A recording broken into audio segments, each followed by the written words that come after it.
ભાવનગર લઠ્ઠાકાંડના વિરોધમાં ડભોઈ કોંગ્રેસના ધરણા હર્ષ સંઘવી રાજીનામું આપો ના સૂત્રોથી તાવરચોક ગુંજી ઉઠ્યો। ભાવનગરમાં થયેલા લઠ્ઠાકાંડના વિરોધમાં ગુજરાતભરમાં રોષ જોવા મળી રહ્યો છે।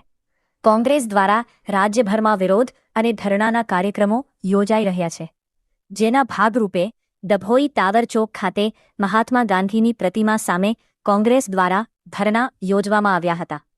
ધરણા દરમિયાન બુટલેગર ક્યાં મળશે ભાજપ કાર્યાલયમાં અને ભ્રષ્ટાચારી ક્યાં મળશે ભાજપ કાર્યાલયમાં જેવા સૂત્રોચ્ચાર કરવામાં આવ્યા હતા। સાથે જ ગૃહ રાજ્યમંત્રી હર્ષ સંઘવી રાજીનામું આપે તેવી માંગ સાથે કોંગ્રેસના કાર્યકરોએ સરકાર સામે વિરોધ નોંધાવ્યો હતો। ધરણાને ધ્યાનમાં રાખીને પીઆઈ પટેલની દેખરેખ હેઠળ તાવરચોક ખાતે ચુસ્ત પોલીસ બંદોબસ્ત ગોઠવવામાં આવ્યા હતા। ક્રાંતિ ભાવારમાં ગમશાન પનામ ભૌમાલા ભાવારના કોટ સમજી સભા ભાવનગરમાં શાતે નાવ્યા હર્ષ સંઘવી રાજીનામું આપોના સૂત્રોથી તાવરચોક ખાતે ગુંજી ઉઠ્યો।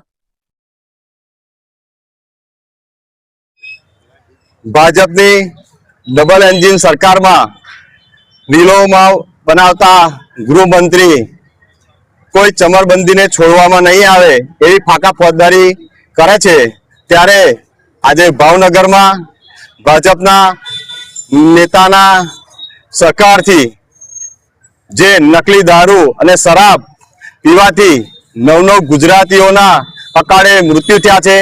આજે 9 પરિવારોએ એમના સ્વજનો ગુમાવ્યા છે, ત્યારે હું અમારા પ્રદેશ કોંગ્રેસ સમિતિના પ્રમુખ અમિતભાઈ ચાવડાની સૂચના અનુસાર ડભોઈ તાલુકા શહેર તેમજ તાલુકા કોંગ્રેસ સમિતિના હોદ્દેદારો આજે અહીંયા અમે ભેગા થયા છે ડભોઈ તાવરચોક ખાતે।